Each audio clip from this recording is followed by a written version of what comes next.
नमस्कार दोस्तों, मैं रोहित गुप्ता मेरे YouTube चैनल रोहित क्लासेस में आपका तहे दिल से स्वागत करता हूं। दोस्तों, हम यहां मध्यकालीन भारत का इतिहास जो कि सौरभ चौप की पुस्तक से पढ़ रहे हैं, उसमें आज हमारा चैप्टर 12 मराठा वंश स्टार्ट होगा। ठीक है दोस्तों, तो आज हम लोग मराठा पढ़ेंगे। तो चैप्टर स्टार्ट करने से पहले आप सभी लोगों से अनुरोध है कि प्लीज़ आप सभी लोग मेरे YouTube के इस चैनल को लाइक कर दें।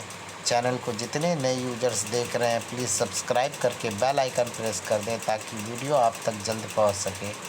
ठीक है, और प्लीज़ दोस्तों शेयर करना कोई नहीं भूले। अपना मदद तो कर ही रहे हैं आप, दूसरों का भी प्लीज़ करिए। ठीक है दोस्तों, तो चलिए आज हम लोग स्टार्ट करते हैं। मराठा वंश। मराठा का शाब्दिक अर्थ है महान संघर्ष होता है। ठीक है, मराठा का शाब्दिक अर्थ महान संघर्ष होता है। मराठा आख्यायिका शिवा छत्रपति चे चरित्र के लेखक कृष्ण जी अनंत सभासद 18वीं शताब्दी थे। ठीक है, 18वीं शताब्दी में थे। बखार मराठी इतिवृत्त को कहा जाता है। बखार जो है वो मराठी इतिवृत्त को कहा जाता है। पावडाव यानी पोवाडे मराठी सौंदर्य कविताएं हैं। रामचंद्र पंत अमात्य ने मराठा राजनीति पर आज्ञापत्र की रचना की। मराठा राज्य दक्षिण में विजयनगर के पतन के पश्चात स्थापित प्रथम हिंदू राज्य था। उद्भव और कारण देख लेते हैं। उद्भव और कारण यहाँ से पढ़ते हैं। ठीक है, देखिए आप लोग। ग्रांट डफ ने अपनी पुस्तक हिस्ट्री ऑफ मराठा में मराठों का उद्भव 18वीं शताब्दी में आकस्मिक अग्निकांड की भांति माना। आंद्रे विक ने मराठों के उद्भव की व्याख्या फिनता यानी षड्यंत्र या प्रति षड्यंत्र के संदर्भ में की है। हालांकि दोनों अवधारणाएं तर्कसंगत नहीं, क्योंकि मराठों का उद्भव 200 वर्षों के सतत क्रमिक विकास का परिणाम था, जिसके हेतु मराठवाड़ा क्षेत्र की विशिष्ट भौगोलिक स्थिति, मराठा संतों का प्रभाव, शिवाजी का संघर्ष आदि प्रमुख कारण उत्तरदायी थे। मराठा की भौगोलिक स्थिति शिवाजी की गुरिल्ला युद्ध हेतु उपयुक्त थी। ठीक है, आगे देखते हैं। मराठों को मुगलों के खिलाफ दक्कन का रक्षा कवच समझा जाता था। जहांगीर यह महसूस करने वाला पहला बादशाह था कि मराठे दक्कन की घटनाओं के केंद्र बिंदु हैं। सर्वप्रथम उसने ही मराठों को उमरा यानी मनसबदारी वर्ग में शामिल किया। जहांगीर के अनुसार मराठे बड़े ही दुर्धर्ष जाति है। इस देश में शक्ति के केंद्र है। मराठवाड़ा में धर्म सुधार आंदोलन चला, जिसका केंद्र पंढरपुर था। क्रमानुसार एकनाथ, तुकाराम, रामदास और वामन पंडित आदि मराठा धर्म सुधारकों ने मराठवाड़ा क्षेत्र में पुनर्जागरण एवं आत्मजागरण के बीज का रोपण कर दिया, जो कि किसी भी देश में राजनीतिक क्रांति की पूर्व सूचक होती है। शिवाजी के गुरु समर्थ रामदास ने अपनी कृति दासबोध के माध्यम से अपने विचारों को फैलाया। ठीक है, आगे देखते हैं, थोड़ा ऊपर कर लेते हैं। फिर फैलाया। इतिहासकार सरदेसाई के अनुसार शिवाजी ने राष्ट्र की शारीरिक शक्ति और रामदास ने मानसिक शक्ति का प्रतिनिधित्व किया। संतों ने मराठों को भ्रातृत्व के सिद्धांतों पर आधारित एकता के सूत्र में बांध किया। ठीक है, बांधा मराठी भाषा का व्यापक प्रयोग भी उनको आपस में जोड़ने में सहायक रही। शिवाजी का संघर्ष भी उनमें सहायक रहा। उन्होंने दक्कन के बहुत से राज्यों में अणुओं की तरह बिखरी हुई मराठा जाति को एकता के सूत्र में बांधकर उनको एक सक्षम नेतृत्व प्रदान किया। जदुनाथ सरकार के अनुसार मैं शिवाजी को हिंदू जाति द्वारा उत्पन्न किया हुआ अंतिम महान क्रियात्मक व्यक्ति और राष्ट्र निर्माता मानता हूँ।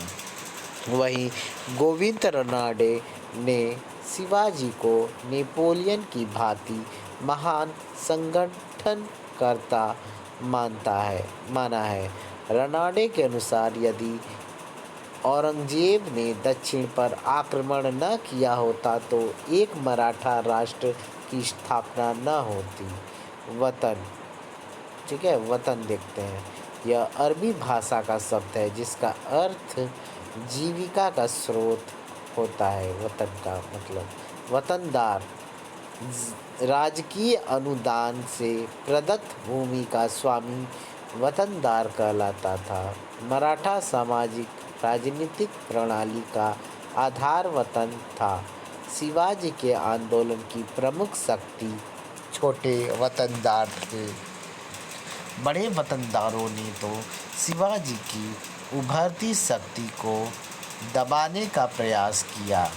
इस हेतु शिवाजी से उनका संघर्ष भी हुआ। ठीक है दोस्तों, तो आगे बढ़ते हैं। आगे हमारा है शिवाजी। शिवाजी 1627 ईस्वी से 1680 ईस्वी तक थे।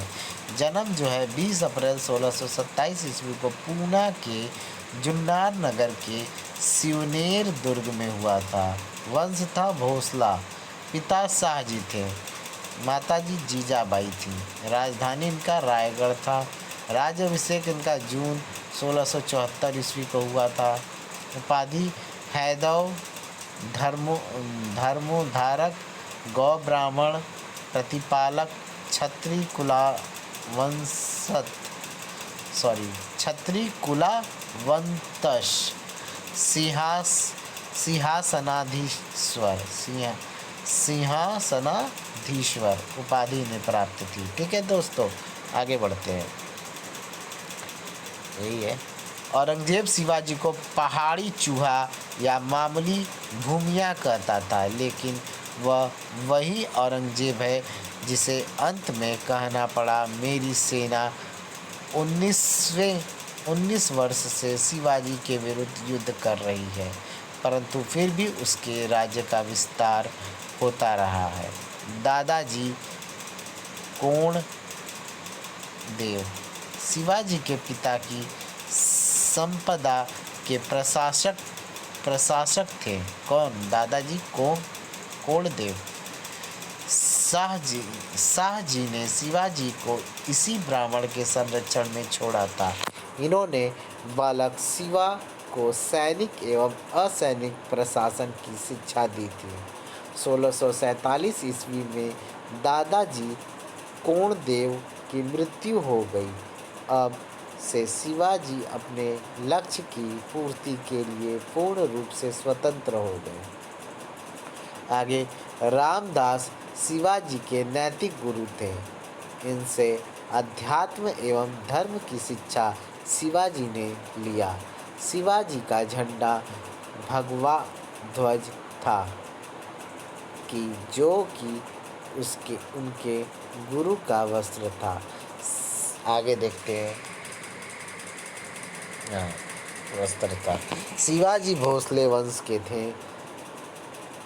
घोरपाड़े इस घराने की एक अन्य शाखा थी।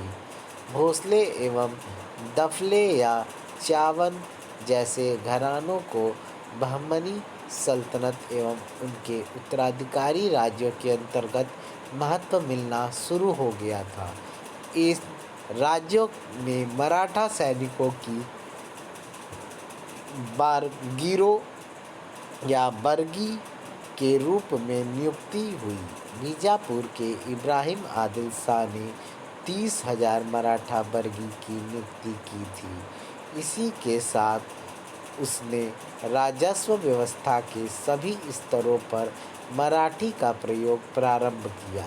शिवाजी का पूर्वज बाबाजी पूरे के गांवों का पटेल यानी मुखिया था।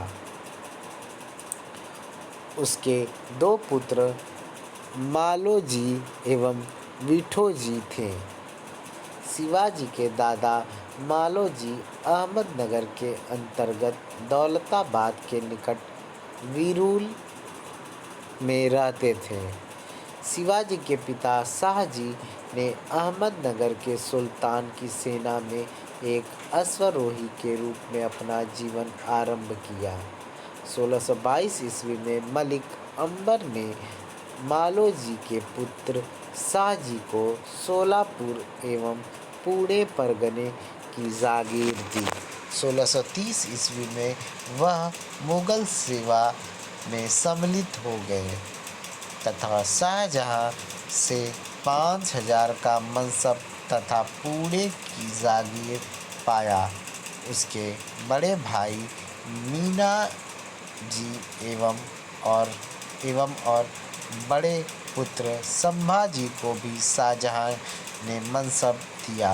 1636 ईस्वी में वह बीजापुर राज्य का सेवक बन गए। शाहजी को पूना एवं सूपा की जागीर के साथ बीजापुर से कर्नाटक की जागीर प्राप्त थी। जनवरी 1664 ईस्वी में शाहजी की मृत्यु हो गई। आगे देखते हैं। शाहजी की मृत्यु हो गई। ठीक है। शिवाजी की जन्मभूमि को मवाल राज्य कहा जाता था। पश्चिमी घाट पर स्थित मावल देश के पहाड़ी मावली शिवाजी के सर्वश्रेष्ठ सैनिक, उसके सबसे पहले साथी एवं उसके सर्वश्रेष्ठ सेनापति साबित हुए। शिवाजी स्वयं को कुलीन कहकर गर्व का अनुभव करता था। शाहजी को वह उदयपुर के राजपूत राजाओं के कुल का तथा जीजाबाई को देवगिरी की यादव राजकुमारी बताया। ठीक है। जीजाबाई सिंध खेर के जमींदार लखजी यादव की पुत्री थी। चूँकि लखजी यादव मुगलों की सेवा में चला गया, इसी कारण शाहजी ने उसकी पुत्री जीजाबाई की उपेक्षा की। शिवाजी अपने पिता के प्रिय पुत्र नहीं थे। संभाजी शिवाजी के बड़े भाई थे। ठीक है। जिनकी 1654 ईस्वी में पोलीगढ़ युद्ध में मृत्यु हो गई थी। शाहजी ने पूना की जागीर एवं लाल महल जीजाबाई को सौंपकर पूर्वी कर्नाटक यानी मैसूर की नई रियासत में जाकर रहने लगे। शिवाजी के चरित्र निर्माण में जीजाबाई का सर्वाधिक योगदान था। वहीं शिवाजी की शक्ति एवं उत्कर्ष का मूल स्रोत थी। सिंहगढ़ पर आक्रमण कर उसे जीत लेने की प्रेरणा जीजाबाई ने ही दिया था। अतः शिवाजी ने तानाजी के द्वारा इस दुर्ग को विजित किया। रानाडे महोदय ने अपनी पुस्तक rise of the Maratha power में जीजाबाई की बड़ी प्रशंसा की है। तानाजी नाम देख रहे हैं आप लोग, इसका एक मूवी भी बना है, आप लोगों को बता दे रहे हैं। जिन लोगों ने मूवी नहीं देखा है वो प्लीज़ यूट्यूब पे सर्च कर लीजिएगा। तानाजी नाम का मूवी है, अजय देवगन का है। ठीक है, ज़रूर देखिएगा, अच्छा मूवी है, हिस्टोरिकल मूवी है। हिस्टोरिकल मूवी प्लीज़ आप लोग छोड़ा मत करिए।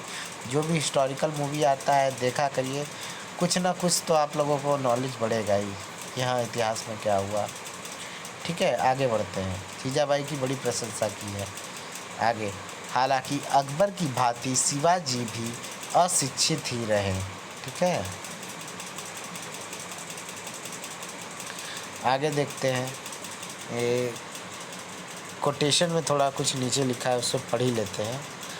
जीजाबाई से 2 पुत्र उत्पन्न हुए। ज्येष्ठ पुत्र संभाजी तथा छोटे पुत्र शिवाजी थे।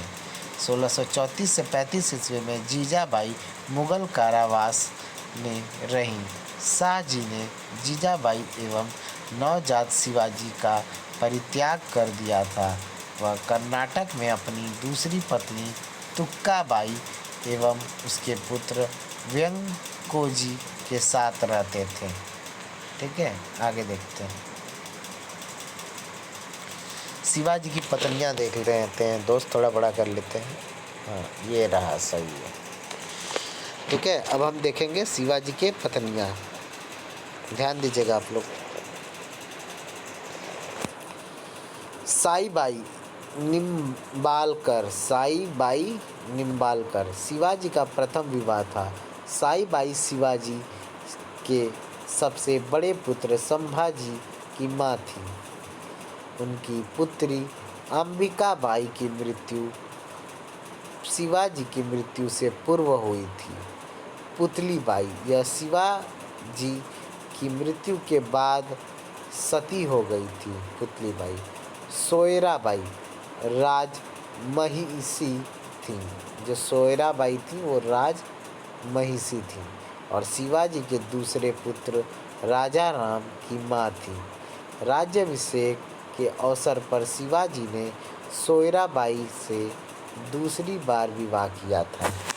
राजा राम ने ही शिवाजी का अंतिम संस्कार किया था, क्योंकि इस समय उनका ज्येष्ठ पुत्र संभाजी पन्हाला किले में बंद था। ठीक है, आगे देखते हैं। इसके अतिरिक्त सकवारबाई, लक्ष्मीबाई, सुगनाबाई एवं गुणवंताबाई शिवाजी की अन्य पत्नियां थीं। बहुत शादी किए थे भाई शिवाजी तो। ठीक है, आगे देखते हैं। शिवाजी की विजय। शिवाजी ने मावली के नौजवानों से अपनी सेना का निर्माण किया था। अधिकांश मराठा इतिहासकारों का मत है कि शिवाजी द्वारा विजित प्रथम किला तोरण था, जिसे उन्होंने 1643 से 1646 ईस्वी के बीच बीजापुर से जीता था। आगे देखते हैं दोस्तों। जावली विजय 1656 ईस्वी में। ठीक है, 1656 ईस्वी में उसने बीजापुर का जावली का किला षड्यंत्र द्वारा चंद्रराव मौर्य से विजित किया। महत्वपूर्ण है कि शिवाजी का वास्तविक विजय अभियान जावली विजय से शुरू होता है। जावली की विजय ने शिवाजी को मावल के पहाड़ी क्षेत्रों का स्वामी बना दिया। 1643 ईस्वी से 1656 ईस्वी तक शिवाजी ने सिंहगढ़, चाकन, तोरण, सूपा, पुरंदर, तिकोना, लोहगढ़ एवं रायरी दुर्गों का विजय किया। ठीक है, विजय किया। तोरण के समीप उन्होंने रायगढ़ किला बनवाया। ठीक है, अब हम पढ़ेंगे बीजापुर एवं शिवाजी। बीजापुर की सेना में सिरवल में शिवाजी का प्रथम युद्ध हुआ। ठीक है, बीजापुर एवं शिवाजी में बीजापुर की सेना से सिरवल में शिवाजी का प्रथम युद्ध हुआ। इसके बाद शिवाजी एवं बाजी ने पुरंदर के समीप बीजापुर की सेना को हराया। बाजी को शिवाजी ने सजेराव की उपाधि दी थी। ठीक है दोस्तों, आगे देखते हैं। 1648 से 1649 ईस्वी में बीजापुर के सुल्तान ने शाहजी को बंदी बना लिया था। तब शिवाजी ने गुजरात के सूबेदार मुराद के माध्यम से शाहजहां की सेवा में जाने की बात कही। मुराद के अनुरोध पर शिवाजी को अपने पिता एवं कुल बंधुओं के साथ दरबार में आने के लिए शाहजहां ने निमंत्रित किया। ठीक है, आमंत्रित किया या निमंत्रित किया। आगे, अतः घबराकर बीजापुर ने शाह जी को मुक्त कर दिया। शिवाजी ने कोंकण 1657 ईस्वी को जीत लिया। ठीक है, कोंकण को 1657 ईस्वी में जीता था। आगे, दमन के पुर्तगाली बस्ती पर आक्रमण कर नजराना प्राप्त किया। दमन के जो पुर्तगाली बस्ती था उस पर आक्रमण कर वो वहाँ से नजराना प्राप्त करते हैं। आगे देखते हैं 1659 से, थोड़ा नीचे कर लेते हैं। 1659 ईस्वी में बीजापुर के सुल्तान ने शिवाजी को पूर्णतः समाप्त करने हेतु अब्दुल्ला भट्टारी यानी अफजल खां इसकी उपाधि थी। ठीक है, जिसका अब्दुल्ला भट्टारी था जो नाम, उसका अफजल खां उपाधि था, को भेजा। अफजल खां ने इसी समय कहा कि मैं घोड़े से उतरे बगैर शिवाजी को पकड़कर दरबार में लाऊंगा। अफजल खां ने दूत कृष्णाजी भास्कर के माध्यम से शिवाजी को अकेले मिलने को बुलाया। शिवाजी ने अपने दूत पंताजी गोपीनाथ के माध्यम से इस भेंट की पुष्टि कर दी। नवंबर 1659 ईस्वी को प्रतापगढ़ की पहाड़ियों पर अफजल खां सैयद बांदा के साथ शिवाजी एवं उसके अंगरक्षक जीव महल में मिले, परंतु गले मिलने के बहाने वह शिवाजी का गला घोटने लगा। अतः शिवाजी ने बघनखे, ठीक है, शिवाजी बघनखे से उसे मार दिया। वो बघनखे जो थे एक प्रकार का हथियार था शिवाजी का।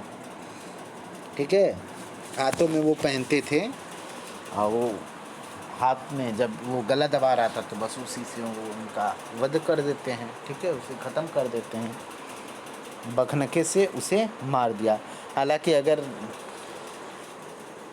अगर शिवाजी जो थे ना बहुत चतुर और चालाक थे, वो मुग़लों की जो रणनीति थी वो उससे बहुत भली भांति परिचित थे, जानते थे वो पहले से कि जो मुग़ल है ना ये लोग पीछे से वार करते हैं, इसलिए वो हमेशा सतर्क और तैयार रहते थे। ठीक है दोस्तों, चलिए आगे बढ़ते हैं। मार दिया। प्रोफेसर फारूकी स्मिथ एवं ग्रांट डफ ने शिवाजी को हत्यारा घोषित किया है। ठीक है, रही बात धोखेबाजी की तो अफजल खां एवं शिवाजी दोनों ने कई बार धोखेबाजी से काम लिया था। वैसे भी युद्ध का कोई संविधान नहीं होता। खुद एक बार अफजल खां ने शिवाजी के बड़े भाई संभाजी को छल से मरवा दिया था। भाई छल करेगा तो छल ही न मिलेगा। शिवाजी के संग छल करेगा तो छल ही न मिलेगा। आगे देखते हैं, जैसी करनी वैसी भरनी, कहावत सही है। तभी शाह जी ने अफजल खां को विषैला सर्प कहा था। घटना के दूसरे दिन जावली में वाई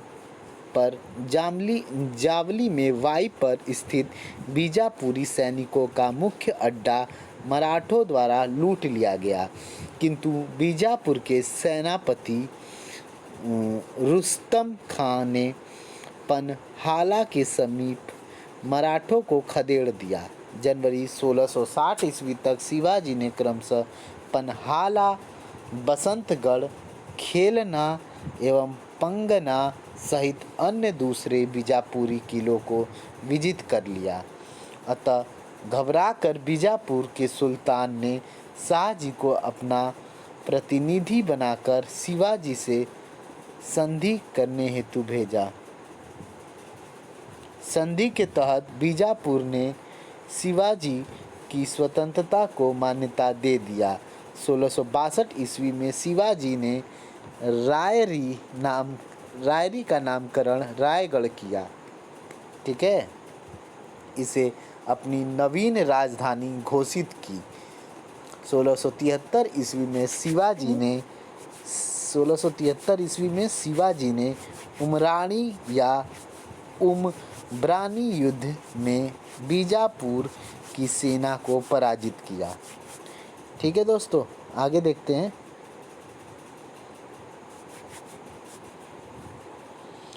आगे है, थोड़ा कोटेशन में पढ़ लेते हैं। अंदर साउंड बहुत हो रहा है, फैन का साउंड बहुत ज़बरदस्त है। आगे देखते हैं। सरदेसाई महोदय एकमात्र इतिहासकार हैं जो शिवाजी द्वारा विजित प्रथम दुर्ग कोंगड़ाना, बाद में सिंहगढ़ 1647 ईस्वी में मानते हैं, परंतु 1649 ईस्वी में शाहजी की मुक्ति के लिए शिवाजी को सिंहगढ़ त्यागना पड़ा। ठीक है दोस्तों, आगे देखते हैं। आगे नेक्स्ट पेज।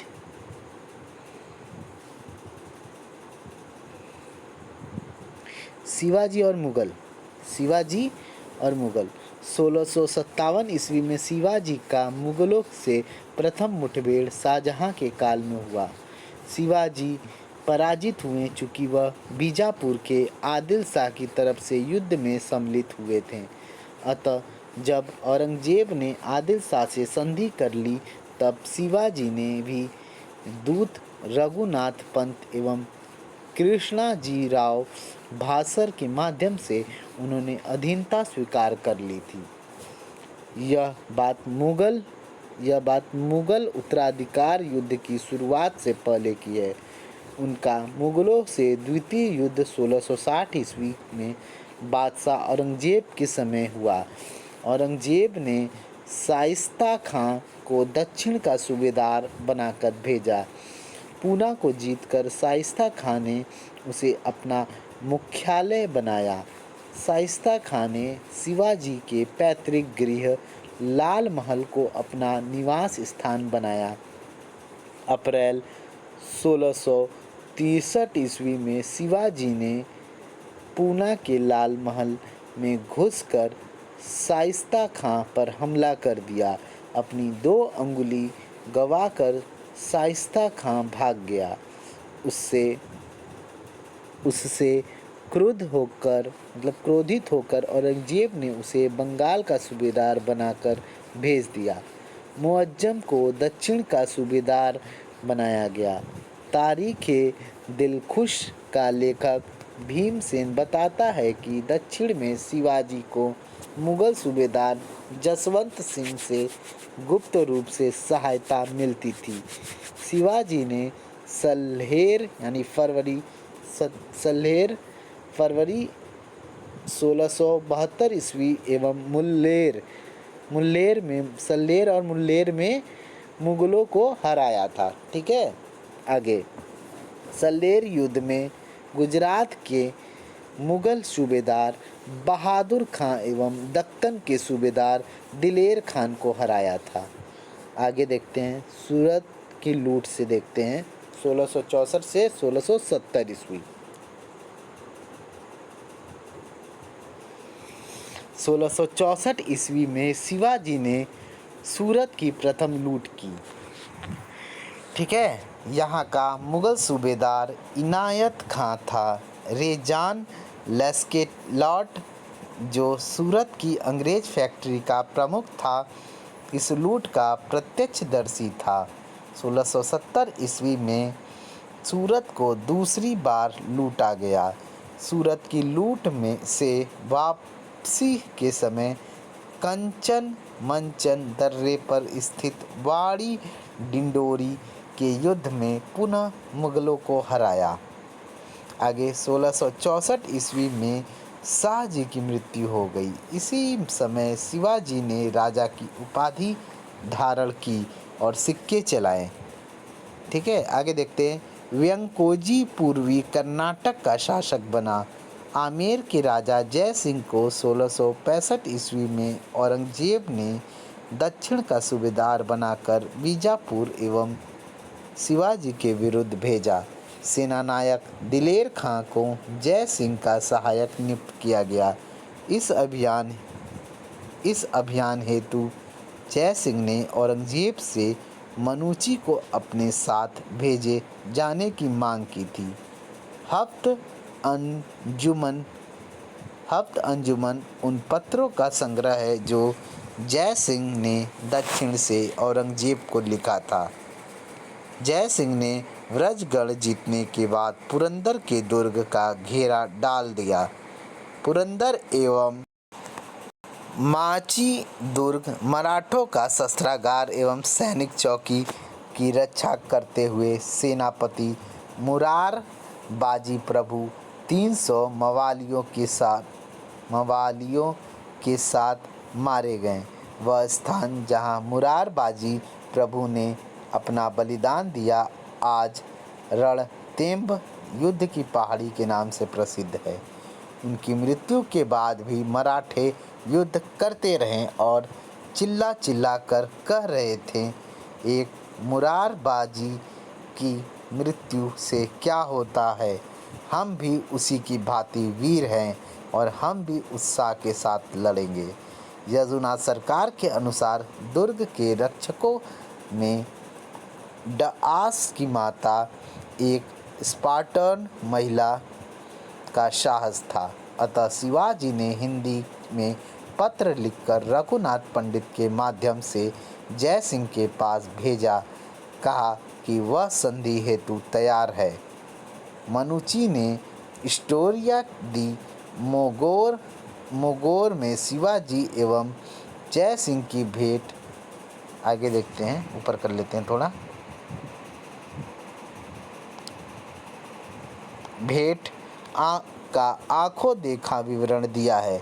मनूची हिंदुस्तानी अच्छी बोल लेता था, इसलिए बिना दुभाषिए ही शिवाजी एवं मनूची में बातचीत हुई। संधि के तहत शिवाजी को अपने क्षेत्रों के 2/3 हिस्से मुगलों को सौंपने पड़े। आगे हम पढ़ेंगे पुरंदर की संधि 24 जून 1665 ईस्वी। ऊपर थोड़ा कर लेते हैं। नंबर 1, शिवाजी को 35 किलो में से 23 किले जिनकी सालाना आय 4 लाख हुंड थी मुगलों को देनी पड़ी। शेष 12 किले जिनकी सालाना आय 1 लाख हुंड थी शिवाजी के पास बने रहे। रायगढ़ तोरण, राजगढ़ आदि किला शिवाजी के पास ही रहने दिया गया। जो दुर्ग शिवाजी को मुगलों को देने पड़े पुरंदर, ब्रजगढ़, कोंडाना यानी सिंहगढ़ जिसे बोला जाता था, लोहगढ़, बसंतगढ़ आदि थे। नंबर 2, बीजापुर की बालाघाट जागीर शिवाजी अपने पास रख लिए, लेकिन बदले में उनको 40 लाख हुंड 13 किस्तों में मुगलों को देने होंगे। नंबर 3, शिवाजी ने कहा कि मेरी जगह मेरा पुत्र मुगल दरबार में रहेगा, जहां उसे 5000 की मनसबदारी दी जाए, मतलब खर्चा पानी उसको दिया जाए। आगे रहेगा तो हवा खा के थोड़ी ना रहेगा। आगे देखते हैं। नंबर 4 पॉइंट, शिवाजी ने यह भी वादा किया यदि दक्कन में मुगल कोई अभियान करेंगे तो वह उनकी मदद करेंगे। मुगलों के सहयोगी के रूप में शिवाजी ने बीजापुर के पन्हाला दुर्ग पर हमला करने हेतु नेताजी पालकर को भेजा, जो कि दक्षिण में द्वितीय शिवाजी कहलाता था। बाद में नेताजी पालकर ने विद्रोह किया और मुगलों के पक्ष में चला गया। नेताजी पालकर ने इस्लाम धर्म ग्रहण कर लिया। औरंगजेब ने उसे मुहम्मद कुली खां की पदवी तथा खिलअत प्रदान किया। कुछ वर्षों पश्चात जब नेताजी महाराष्ट्र लौटा तो शिवाजी ने उसे पुनः हिंदू धर्म में दीक्षित कर लिया। दल बदलू था, इधर कभी लुढ़क जाता था, कभी उधर लुढ़क जाता था। आगे देखते हैं। शिवाजी आगरा में। अब शिवाजी आगरा में अपने अस्तित्व को सुरक्षित रखने के लिए शिवाजी ने पुरंदर की संधि स्वीकार कर ली थी। आगरा जाने से पूर्व जीजाबाई को राज्य का प्रतिशासक नियुक्त किया। 21 मई 1666 ईस्वी को औरंगजेब के 50वां चंद्र जन्मदिन के अवसर पर शिवाजी संभाजी के साथ मुगल दरबार में उपस्थित हुआ। शिवाजी को 5,000 का उतना ही मनसब मिला जितना उसके पुत्र संभाजी को प्राप्त था। विरोध करने पर उन्हें आगरा के जयपुर भवन में बंदी बनाकर लगभग 4 माह राम सिंह के पर्यवेक्षण में रखा गया, मतलब उनके निगरानी में रखा गया था शिवाजी को। आगे है, राम सिंह ने अपनी व्यक्तिगत जमानत देकर शिवाजी के जीवन की रक्षा की। 18 अगस्त 1666 ईस्वी को अपने हमशक्ल हीरोजी फरजंद को अपनी जगह छोड़कर शिवाजी साधु का भेष बनाकर निकल गए। याद रखिएगा, ये बहुत इंपॉर्टेंट लाइन है कि शिवाजी का जो हमशक्ल था वो हीरोजी फरजंद था। ठीक है, आगे देखते हैं। मथुरा में संभाजी को छोड़ा और इलाहाबाद, बनारस, गया, गोंडवाना एवं गोलकुंडा होते हुए 25 दिनों में 12 सितंबर 1666 ईस्वी को रायगढ़ पहुँचे। जब शिवाजी रायगढ़ पहुँच गए तो उन्होंने यह अफवाह फैलाई कि वापसी यात्रा में संभाजी की मृत्यु हो गई और उन्होंने उसका श्राद्ध एवं तर्पण करके शोक भी मनाया। ऐसा करने का मूल कारण यही था कि मुगल गुप्तचर संभाजी की मथुरा में खोजबीन ना करें। 1667 ईस्वी में जय सिंह की बुरहानपुर में मृत्यु हो गई। जसवंत सिंह ने मध्यस्थता कर 1668 ईस्वी में औरंगजेब एवं शिवाजी के बीच संधि करा दी। उसके तथा दक्षिण के नए सूबेदार शाहजादा मुअज्जम की सिफारिश पर औरंगजेब ने शिवाजी को राजा की उपाधि तथा बरार की जागीर प्रदान की। औरंगजेब शिवाजी को चाकन का दुर्ग दिया, परंतु पुरंदर एवं कोंडाना का दुर्ग नहीं दिया। अतः 1670 ईस्वी में तानाजी मालसूरे ने 1200 राजपूतों की हत्या कर कोंडाना दुर्ग जीत लिया। इस दुर्ग का नाम शिवाजी ने सिंहगढ़ रखा, जिसे जीतने में तानाजी की मृत्यु हुई थी। उसकी मृत्यु पर शिवाजी ने कहा कि गढ़आला पर सिंह गेला, हम दुर्ग तो जीत लिए परंतु शेर खो दिए। आगे देखते हैं, शिवाजी ने ऊपर कर लेते हैं। हाँ, शिवाजी ने पुरंदर की संधि से मुगलों को प्रदत्त 23 किलो में से शिवनेरी दुर्ग को छोड़कर सभी किलो को पुनः 1670 ईस्वी तक प्राप्त कर लिए थे। अक्टूबर 1670 ईस्वी में शिवाजी ने वाड़ी डिंडोरी युद्ध में मुगलों को पराजित किया। माहूर के देशमुख की वीर पत्नी राय बागान भी इस युद्ध में मुगलों की तरफ से शिवाजी से लड़ी थीं। वह पराजित हुईं और बंदी बना ली गईं, परंतु शिवाजी ने उसे मुक्त कर घर जाने दिया। आगे हम पढ़ेंगे राज्याभिषेक।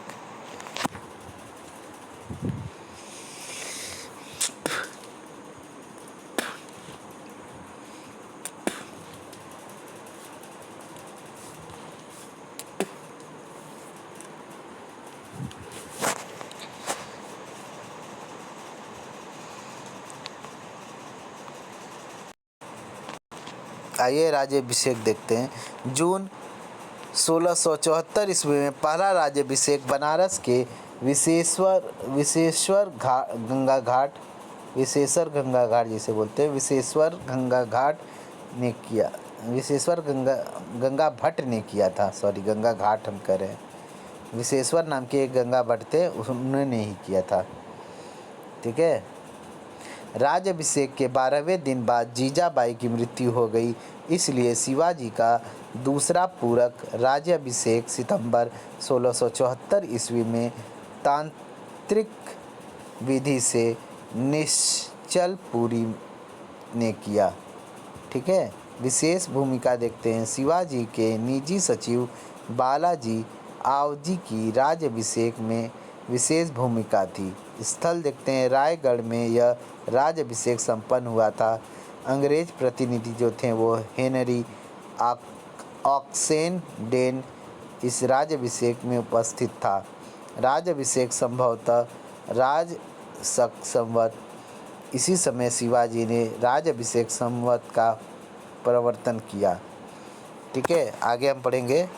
हिरण्यगर्भ संस्कार कर उनको शुद्ध क्षत्रिय बनाया गया। शिवाजी का 7 धातुओं से 7 बार तुलादान हुआ।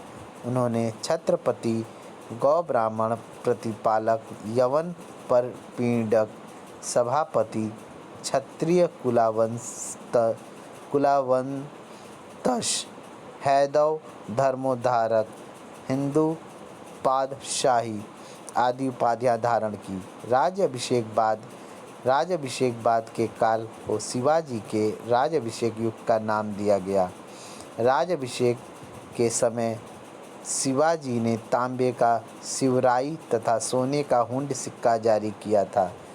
ठीक है, राज्याभिषेक का महत्व इसमें है कि इससे शिवाजी एक जमींदार की हैसियत से ऊपर उठकर अपने समकालीन शासकों के समकक्ष हो गए। हालांकि मराठा बखार में शिवाजी द्वारा 1645 ईस्वी में रायरी पहाड़ी पर स्थित रायरेश्वर के शिव मंदिर में दादाजी पंथ को साक्षी मानकर हिंदवी स्वराज की स्थापना तथा धर्म की रक्षा का संकल्प लिए जाने का उल्लेख हुआ है। यह भी बताया जाता है कि 1635 ईस्वी में शिवाजी ने दादाजी नरसी, आगे देखते हैं,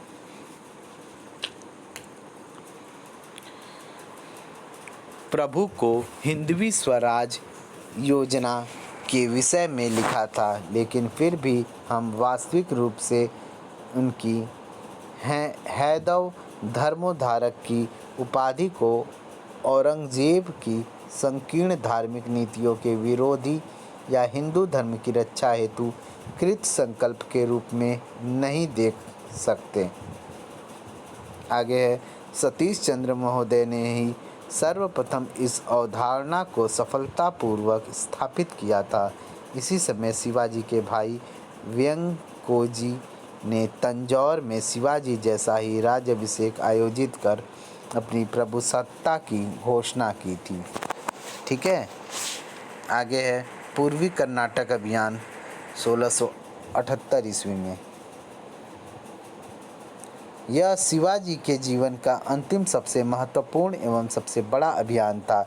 इस क्षेत्र को इस समय सोने की चिड़िया समझा जाता था। शिवाजी ने गोलकुंडा के तेलुगु ब्राह्मण मदना एवं अखना की मदद से गोलकुंडा के सुल्तान से एक गुप्त संधि की। संधि के तहत बीजापुर के आदिल शाही क्षेत्रों को विजित करने के पश्चात दोनों आपस में बांट लेंगे।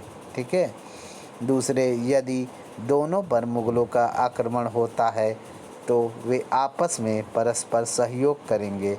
1677 ईस्वी में शिवाजी का गोलकुंडा में भव्य स्वागत हुआ और तंजौर एवं जिंजी के लिए उनका पथ प्रशस्त किया गया। प्रहलाद निराजी को शिवाजी के दूत यानी वकील के रूप में गोलकुंडा में तैनात किया गया। इसी समय मराठों ने जिंजी, वेल्लूर आदि जीत लिया। इस क्षेत्र से उसे 20 लाख हुंड का वार्षिक राजस्व प्राप्त होता था। इसमें 100 किले थे। जिंजी शिवाजी की अंतिम विजय थी। शिवाजी ने अपने भाई संताजी को इन 9 विजित प्रदेशों का प्रभारी बनाया तथा रघुनाथ नारायण हनुमंते को उसे प्रशासनिक कार्यों में मदद देने हेतु नियुक्त किया। शिवाजी ने कृष्ण नदी के तट पर स्थित श्री शैल मंदिर के दर्शन किया और यहाँ स्नान घाट, मठ एवं आश्रम स्थलों के निर्माण हेतु दान दिया। उसका उत्तराधिकारी देखते हैं। शिवाजी ने अपनी मृत्यु से पूर्व अपने ज्येष्ठ पुत्र संभाजी को 1678 ईस्वी में पन्हाला के किले में कैद करवा दिया था। शिवाजी अपना उत्तराधिकारी नामित नहीं कर पाए थे कि 4 अप्रैल 1680 ईस्वी में उनकी मृत्यु हो गई। इनकी मृत्यु के बाद कनिष्ठ पुत्र राजा राम को दरबारियों ने छत्रप बनाकर राज्याभिषेक कर दिया, परंतु संभाजी पन्हाला किले में से निकला और राजा राम को पदच्युत कर स्वयं अगला छत्रप बन गया। ठीक है दोस्तों, तो शिवाजी का जो प्रशासन है वो हम लोग नेक्स्ट वीडियो में पढ़ेंगे। ठीक है दोस्तों, थैंक यू फॉर वाचिंग। मिलते हैं नेक्स्ट वीडियो में। थैंक यू सो मच दोस्तों। प्लीज़ वीडियो को लाइक कर दीजिएगा, चैनल को सब्सक्राइब कर दीजिएगा जितने लोगों ने अब तक नहीं किया है, और प्लीज़ शेयर करना कोई नहीं भूलेगा। बाय बाय दोस्तों, मिलते हैं नेक्स्ट वीडियो में। Thank you so much. एक और वीडियो आएगा इसका।